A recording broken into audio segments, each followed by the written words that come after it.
السلام عليكم مقعي واجبان عبد القادر محمد الحمد لله maanta khamiisa 17 bisha ku beegan waxay noo soo gabagabay barnaamijkii OT ah oo aan bilownay maalintii Axadii oo socday muddo 5 bari ah oo naga faa'iideynayna 150 arday oo dhigta qaarkoodna ka qalin jabiyay jaamacadaha ku yaala magaalada Muqdisho inta trainingka socday waxaan focus ka saareynay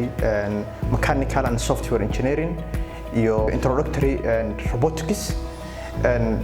waxaan ardaydu uga faa'iideynay ama aan barnay sida robotka loo dhiso iyo sida loo programyo oo looga dhigo smart wax aqli leh oo shaqeynaya oo shaqadii loo diray qabanaya training kan mid la caan ah mid la mid ah ayaa 2020 bilowgeedii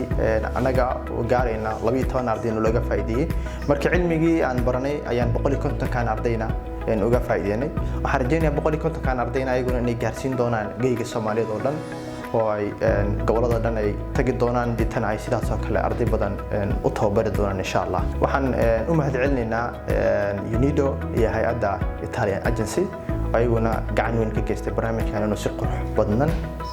si qurux badan u qabsoomo sidoo kale Hano Academy oo ayaduna barnaamijkan martigelisay